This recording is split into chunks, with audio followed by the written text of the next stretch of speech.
Hello everyone, नमस्ते और आपका स्वागत है मेरे YouTube चैनल योगा स्टेशन पर।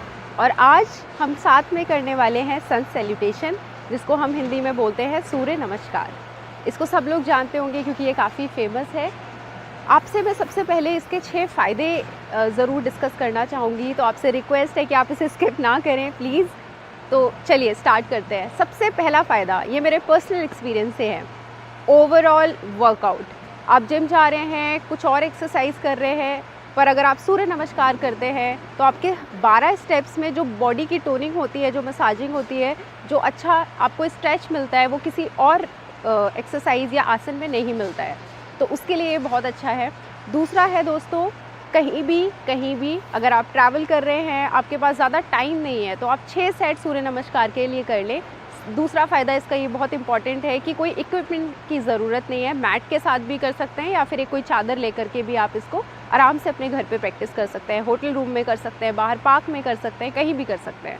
तीसरा फ़ायदा है, अगर आप वेट लॉस जर्नी पर है, आप अपना डाइटिंग फॉलो कर रहे हैं, आप किसी न्यूट्रिशनिस्ट की हेल्प ले रहे हैं, तो भी आप इसको अपने रूटीन में ज़रूर इंक्लूड कर लें। ये मैं ऐसा इसलिए बोल रही हूँ क्योंकि सूर्य नमस्कार प्रूवन है कि आपके मेटाबॉलिज्म को ये काफ़ी अच्छा करता है। तीसरा फ़ायदा है दोस्तों, अगर आपको अपनी कैलोरी बर्न करनी है, हर जगह हम सुनते रहते हैं कैलोरी बर्न। होता क्या है कैलोरी बर्न? जब हम कोई आसन, एक्सरसाइज, जिम जाते हैं तो हम लोग एनर्जी रिलीज़ करते हैं, और एनर्जी रिलीज़ करने के लिए हमारी बॉडी हमारे फ़ैट को, हमारी चर्बी को इस्तेमाल करती है। तो अगर आप सूर्य नमस्कार करते हैं, इसके 2 राउंड से एक सेट बनता है, जो मैंने आपको वीडियो में करके दिखाया। एक सेट में 13.90 कैलोरी बर्न होती है, ये प्रूवन है। तो आप खुद कैलकुलेट कर लीजिए कि आपको कितने सूर्य नमस्कार करने पड़े होंगे और आप अच्छे से अपनी कैलोरी बर्न कर सकते हैं। पांचवा है दोस्तों, इनडाइजेशन का प्रॉब्लम, जो बहुत कॉमन है। जैसे हमारा रूटीन है खाना पीना, ये बहुत कॉमन है कि आपको फ़ील होता है आपका पेट फूला हुआ है, आपको गैस बनती है, आपको एसिडिटी होती है, आपको डकारें आती हैं। अगर आपको ऐसी दिक्कतें हैं तो आप प्लीज़ सूर्य नमस्कार करें। सुबह उठ करके कर लें, सिर्फ 2 सेट कर लें, 4 कर लें, शुरू में इनफ है वो आपके लिए, लेकिन आप कुछ ना कुछ करें, ठीक है। उसके बाद छठा जो फ़ायदा है, जो मुझे लगता है कि बहुत इम्पॉर्टेंट है, ज़्यादा लोग बात नहीं करते उसके बारे में, वो है इमोशनल इंटेलिजेंस, जिसको हम हिंदी में बोलते हैं भावनात्मक बुद्धिता। ये जो भावनात्मक बुद्धिता है, ये होता है हमारे इमोशंस, जो हमारी फीलिंग्स हैं, उनको कैसे हम बैलेंस करें। जैसी हमारी लाइफ है, उसमें अपना पर्सनल और प्रोफेशनल, इन दोनों को बैलेंस करना इतना चुनौतीपूर्ण काम हो गया है आजकल। तो अगर आप अपने मूड स्विंग से परेशान हैं, या आपको लगता है आप गुस्से में कई बार ऐसे डिसीजन लेते हैं जिससे आपको खुद नुकसान होता है, तो आप सूर्य नमस्कार करें। क्योंकि जब हम 12 स्टेप्स करते हैं, बहुत ध्यान से करते हैं, रिलैक्स होके करते हैं, तो जो हमारा मेंटल बैलेंस है वो फिज़िकल के साथ साथ इम्प्रूव होते जाता है। आपको कब करना चाहिए सूर्य नमस्कार? इसे आप कभी भी कर सकते हैं, कोई पर्टिकुलर टाइम नहीं है। सुबह आप करते हैं, इट्स वेरी गुड, पर टाइम नहीं है, आप शाम को कर लें। बस एक बात का ध्यान रखें कि आपका पेट एकदम खाली होगा। खाना खाने के बाद 3 घंटे से लेकर 3.5 घंटे तक आपको मिनिमम वेट करना चाहिए अगर आपको सूर्य नमस्कार करना है, अगर आपने हैवी खाना खाया है तो ये आप ध्यान रखें। इसके अलावा अगर आपको क्रॉनिक हाइपरटेंशन का प्रॉब्लम है, स्लिप डिस्क का प्रॉब्लम है, पास्ट में आपको स्ट्रोक आया हुआ है, तो आप सूर्य नमस्कार अवॉइड करें। और अगर करते हैं तो आप किसी योगा टीचर के सुपरविजन में उसको करें। ये मेरा आपसे रिक्वेस्ट है। और लेडीज़, अगर आपके पीरियड्स अभी शुरू हुए हैं तो आप 2 दिन रुक के आराम से सूर्य नमस्कार कर सकते हैं। जो लेडीज़ प्रेग्नेंट हैं वो अपने 12 वीक्स तक आराम से सूर्य नमस्कार को प्रैक्टिस कर सकती है। उसके बाद अगर उनको करना है तो अपने डॉक्टर से कंसल्ट कर लें, या किसी पर्सनल ट्रेनर से, उसके साथ भी आप कर सकती हैं। उसके अलावा अगर आप अभी आपकी डिलीवरी हुई है, नॉर्मल डिलीवरी की मैं बात कर रही हूँ, तो आप 40 दिन के बाद आराम से सूर्य नमस्कार स्टार्ट कर सकते हैं। और अगर आपका सिजेरियन हुआ है तो 1 हफ्ता और रुक जाएं और शुरू कर लें। ये डिपेंड करता है आपकी बॉडी कैसे हील कर रही है। आप डॉक्टर को भी एक बार कंसल्ट कर सकते हैं।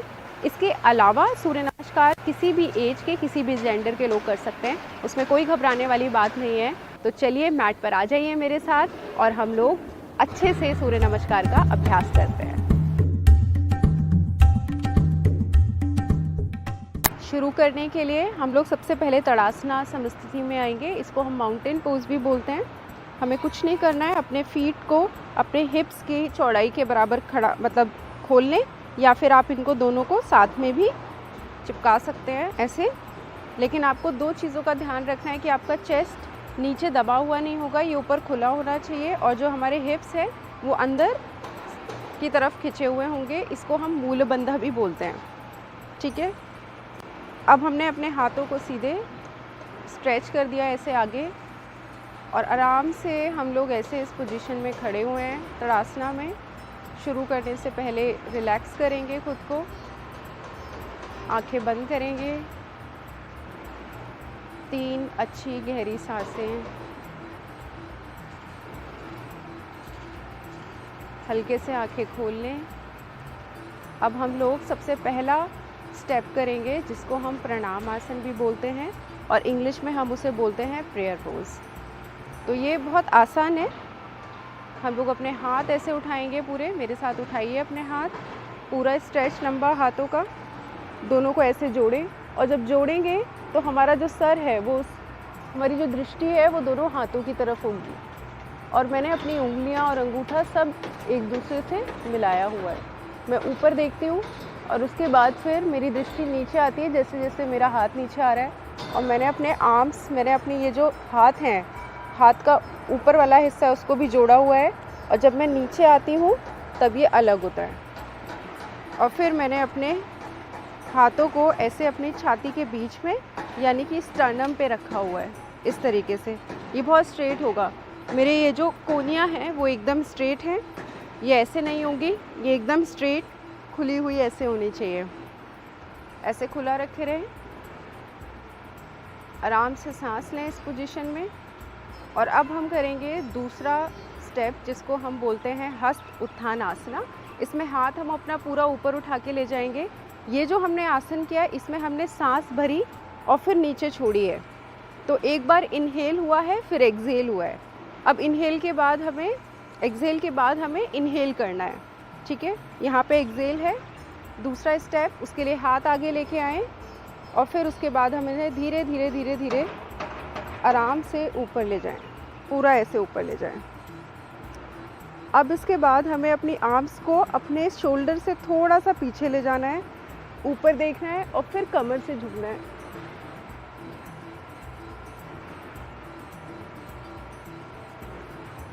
ये वाला स्टेप आपके एब्डोमेन के लिए बहुत अच्छा है, लेकिन अगर आपको हाइपरटेंशन का प्रॉब्लम है या बैक इशू है तो आप ज़्यादा बेंड नहीं होंगे। आपको क्या करना है, सिर्फ आप अपना हाथ उठाएंगे, ऊपर देखेंगे और थोड़ा सा हाथ पीछे करेंगे बस। लेकिन अगर आपको प्रॉब्लम नहीं है तो आप अच्छे से पूरा पहले आर्म ले जाएं, अपना सर और फिर अपनी कमर।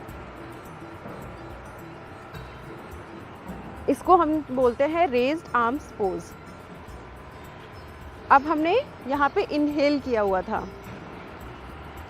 अब हम तीसरा स्टेप करेंगे जिसको हम बोलते हैं पदहस्त आसना। हमारे हाथ दोनों ऊपर हैं, धीरे धीरे नीचे आएंगे और हम लोग अपने फ्लोर को टच करने की कोशिश करेंगे। अब हमारा यहाँ पे ये अभी इनहेल हो रखा है। अब हम एक्सहेल करेंगे हैंड टू फुट पोज के लिए, तीसरा पोजीशन ऑफ सूर्य नमस्कार। चलिए अब धीरे धीरे नीचे आइए। ध्यान रखिए कि आप सिर्फ नीचे से मुड़े। आपको सबसे पहले 90 डिग्री एंगल पे आना है ऐसे। ये देखिए 90 डिग्री से आप धीरे धीरे नीचे आएंगे। तब तक नीचे आएंगे जब तक आप फ्लोर टच ना कर लें, लेकिन आपकी रीढ़ की हड्डी नहीं मुड़ी हुई है, वो एकदम स्ट्रेट है। आप चाहें तो पैर यहाँ से थोड़ा मोड़ लें और नीचे जाने की कोशिश करें, और अगर आप कंफर्टेबल हैं तो आप सीधा कर दें। और ये हो गया हमारा पदहस्त आसना। ये आसन जिन लोगों को बैक का इशू है या स्लिप डिस्क है वो सिर्फ 90 डिग्री तक जाने की कोशिश करेंगे, वो लोग ज़्यादा नीचे नहीं आएंगे। उस बात का आपको ध्यान रखना है। अब हम करेंगे चौथा स्टेप जिसको हम अश्व संचाल आसना या इक्विस्टेरियन पोज भी बोलते हैं। इसमें हम क्या करेंगे कि हम अपने पाँव को, सीधे वाले पैर को पीछे ले जाएंगे। अब इसके मैं आपको 3 वर्जन्स बताऊंगी। जिन लोगों को घुटनों में दर्द होता है वो ये वाला अश्व संचाल आसना वेरिएशन करेंगे। मेरा नी देखिए ग्राउंड से टच है, लेकिन मेरे टोज़ ऐसे कर्ल्ड हैं, ये देखिए मैट पे ऐसे। अब दूसरी बात जो ध्यान रखने वाली है, इस पैर की, जो पैर आगे है इसमें मेरा 90 डिग्री एंगल है। कुछ लोग इसको आगे कर देते हैं, वो हमें नहीं करना है। ये रहेगा हमारा सीधा। मेरा घुटना और मेरी एड़ी एकदम सेम उसमें है। मेरे दोनों पाम्स मेरे फुट के एकदम बराबर में रहने चाहिए, ये आपको ध्यान रखना है। और मेरी जो घुटना है वो ज़मीन पे लगा हुआ है और मेरे टोज़, और ऐसे आप सामने देखें। पहला वेरिएशन ये हो गया जिन लोगों को अगर नी में दर्द होता है। कुछ लोगों को एड़ी में, एंकल में प्रॉब्लम है, तो वो लोग क्या करेंगे, मेरा जो उंगली थी पैर की वो मैंने टच कर दी। ये हो गया हमारा दूसरा वेरिएशन। सामने देखें ऐसे, ये भी अश्वसंचाल आसन है, ये भी गलत नहीं है। आप अपनी बॉडी के कंफर्ट के हिसाब से एक्सरसाइजेस करते हैं, तो आपको ध्यान रखना है आपको क्या परेशानी है और कौन सा वेरिएशन आपको ज़्यादा सूट करता है। अगर आपको इनमें से कोई भी परेशानी नहीं है तो तीसरा वेरिएशन है जो सबसे एडवांस है। इसमें सबसे अच्छा स्ट्रेच आता है। मैंने क्या किया, मैंने अपने टोज़ को अंदर कर्ल किया और देखिए मैं अपना घुटना भी ऊपर उठा रही हूँ। पर इसमें देखिए पाम सेम है और जो मेरा घुटना है, यहाँ ये वाला जो घुटना है वो 90 डिग्री पर है और मेरी दृष्टि एकदम सामने। मेरा जो पीछे वाला पैर है वो भी कितना खिंचा हुआ है पूरा अच्छे से। ये हो गया हमारा अश्वसंचाल आसना। ये हमने इनहेल करके किया है, तो अभी हमने ये इनहेल करके इस पोजीशन में आएंगे। सामने देखते रहें। आप इस पोजीशन को जब करेंगे तो आपको फील होगा कि आपको कितना अच्छा स्ट्रेस अपने ये हिप्स में और अपनी हैमस्ट्रिंग मसल्स में आता है। ये लेग के लिए, टोनिंग के लिए बहुत अच्छा है, आपके हिप ओपनिंग के लिए बहुत अच्छा है। तो ऐसे आ गए हम लोग सामने। अब हम लोग सांस छोड़ते हुए 5वां स्टेप में जाएंगे, जिसको हम पर्वतासना भी बोलते हैं, माउंटेन पोज। तो मैंने क्या किया, अपने ये जो हाथ थे, उंगलियां इस तरीके से थी, आराम से रखी नीचे, दूसरे पाँव को भी पीछे ले आए और दोनों पाँव साथ में रहेंगे। अब मेरी एड़ियाँ उठी हुई हैं, मैंने हाथों को लंबा किया और धीरे से अपनी एड़ी को नीचे रखने की कोशिश की। अगर आप नहीं रख पाते हैं शुरू में, कोई बात नहीं, आपको रखने की प्रैक्टिस करनी है। ये हम लोग एक्सहेल करते हुए कर रहे हैं पर्वतासना में। ये देखिए, ये एक्सरसाइज, ये जो स्टेप है, ये आपके जिन लोगों की बैक में दर्द होता है वो ये ना करें। वो लोग सिर्फ यहाँ पे रहेंगे, जिसको हम प्लैंक पोज भी बोलते हैं। ठीक है, इतना रहेंगे। जिन लोगों को अगर बैक का इशू है या फिर जिनको क्रॉनिक हाइपरटेंशन है तो आप इतना रखें, अदरवाइज आप पूरा ऐसे बेंड हो जाएं। ये हो गया हमारा 5वां स्टेप। अब हम लोग एक्सहेल करे हुए हैं। ये जो छठा स्टेप है, इसमें हम लोग अपनी सांसों को रोकते हैं। ये देखिए, मैंने अपने घुटने यहाँ रहे, सांस मेरी होल्ड है, यानी कि एक्सहेल वाले पोजीशन में है। ये देखिए, धीरे से मैं यहाँ पे कैट पोज में आई हूँ थोड़ी सी देर के लिए। फिर मैंने अपनी आर्म को, इसमें गलती क्या होती है कि कुछ लोग इस तरीके से करते हैं, ठीक है, तो ये हमें नहीं करना है। हम लोगों ने जब नी को नीचे रखा, मेरी एल्बो आपको बहुत ध्यान रखनी है कि ये मेरी अंदर की तरफ हो, ये बाहर नहीं जाएंगी। इससे क्या होता है, जब आप बाहर करते हो तो आपका पूरा प्रेशर कंधे पे आता है और आप अच्छे से नीचे नहीं जाते, और बहुत लोग को दिक्कत आती है इस स्टेप को करने में। तो आप ऐसे मेरे साथ प्रैक्टिस करें। सीधा मेरा ये रहेगा, घुटने मेरे ऐसे नीचे हैं, नीचे रहेंगे, हल्के से यहाँ से बेंड किया और ये देखिए छाती को ऐसे लगाया, और ये हो गया हमारा छठा स्टेप। ठीक है, इसको हम लोग अष्टांगा नमस्कारा बोलते हैं। क्यों बोलते हैं?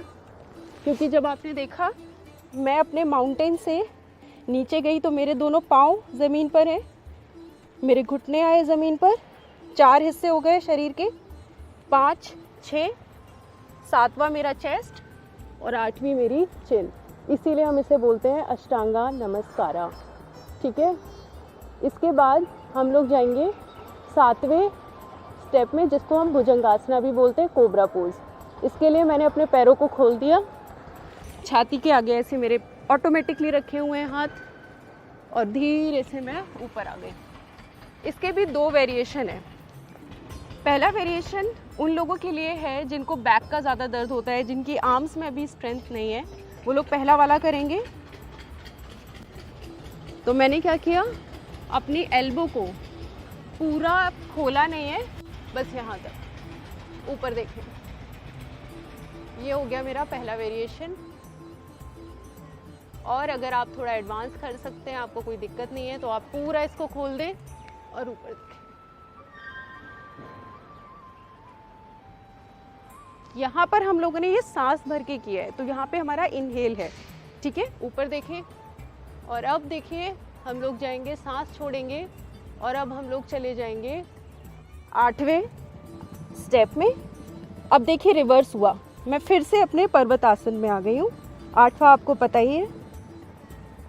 ये देखिए सांस छोड़ते हुए, और अब सांस को छोड़ते हुए जिस पैर को हम पीछे लाए थे उसी को हम लोग सांस भरते हुए आगे लेके आएंगे। ये देखिए वही वेरिएशन जो आपको सूट करे। सामने नज़र 90 डिग्री इस तरीके से। और अब हम लोगों ने अपने हाथों की हेल्प से उठते वक्त पीछे से हम लोग ऐसे टोस से धक्का देंगे और आर्म्स का यहाँ पे पूरा सपोर्ट लेंगे, इस तरीके से ऊपर आएंगे। ये हो गया हमारा पदहस्तासना। यहाँ पे हमने सांस छोड़ी हुई है, अच्छा सा फोल्ड लिया। अब यहाँ पे हमने एक्सेल किया है। 9th से जब हम 10th में आए हैं तो हमने एक्सेल किया हुआ है। अब हम लोग सांस को अंदर भरते हुए धीरे धीरे ऊपर आएंगे। हाथ पहले सीधा, स्पाइन सीधी, और फिर हम लोग धीरे धीरे ऊपर आ रहे हैं सांस भरते हुए। आराम से पूरा टाइम लें, सामने देखते रहें ऐसे। और उसके बाद हमारी आर्म एकदम हमारे शोल्डर के ऊपर है, हल्का सा पीछे किया, ऊपर देखा और फिर कमर से बेंड हो जाएंगे।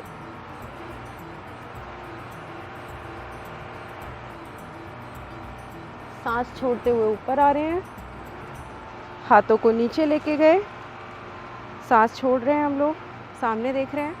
और फिर हम लोगों ने सांस भरते हुए अपने दोनों हाथों को मिलाया और अपनी छाती पे ऐसे रख दिया। और ये हमारा आखिरी 12th स्टेप है, जो प्रणाम आसना जहाँ से हमने शुरू किया था ये वहीं पर ख़त्म होता है। अभी हमने जो सीधे पैर से किया था वो हमारा पहला राउंड था। अब हमें बैलेंस करना होता है तो अब हम दूसरे पैर से करेंगे। अब मैं पूरे स्टेप्स आपको करके दिखाऊंगी, आप मेरे साथ भी कर सकते हैं। और इसको हम पूरा एक फ्लो में करेंगे और हमें अपनी ब्रीदिंग का ध्यान रखना है। और आपको पता है कि हर स्टेप कैसे होता है। चलिए शुरू करते हैं। सामने देखें, हाथ उठाएं अपने दोनों, ये देखिए, फिर नीचे आ गए, सांस छोड़ते हुए दोनों हाथों को ऐसे छाती पे रखा। पहला स्टेप, हाथ अपने दोनों सामने, फिर ऊपर लेके आए हम लोग सांस भरते हुए। ये देखिए आर्म हमारी पीछे। अब हम नीचे जाएंगे, सामने देखिए, टच करिए फ्लोर को।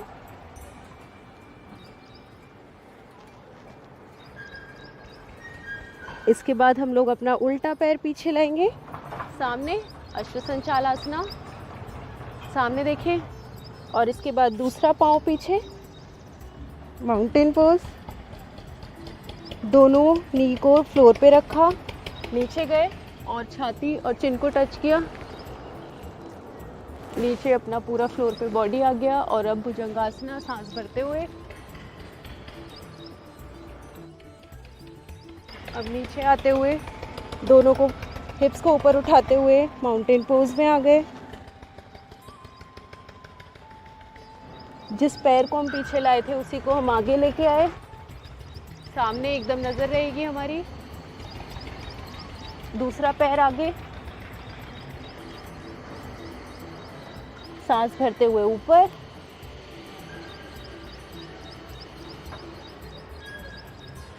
हाथ नीचे छोड़ते हुए सांस को, फिर सामने हाथ उठाया भरते हुए। और ये हमारा दूसरा राउंड कंप्लीट होता है। ये 2 राउंड मिलकर के हमारा एक सेट कंप्लीट हो गया है। ये तो हम लोगों ने सारे 12 स्टेप्स करे। जब भी आप सूर्य नमस्कार करें, आप ध्यान रखें कि जब पहला सेट करें, एक स्टेप को सांस ले लेके आराम आराम से करें। उसके बाद आप अपनी स्पीड को बढ़ा सकते हैं। अगर आप जितना अलाइनमेंट और पोस्चर का ध्यान रखेंगे, मुझे लगता है कि उतना असर हमारे शरीर में उस पर्टिकुलर स्टेप का या पोजीशन का या आसन का होता है। तो ये बातें छोटी छोटी हमें ध्यान में रखनी होती हैं। आशा करती हूँ कि आपको मेरा ये वीडियो पसंद आया है। अगर पसंद आया है तो प्लीज़ लाइक कर दीजिए, और ऐसे ही और वीडियोस मैं लेके आऊँगी। अगर आप चाहते हैं कि आपके पास वो नोटिफिकेशन आए तो आपको सब्सक्राइब का बटन दबाना पड़ेगा, तो प्लीज़ आप वो कर दीजिए। और फिर मैं आपसे नेक्स्ट टाइम मिलूँगी किसी और टॉपिक के साथ। नमस्ते।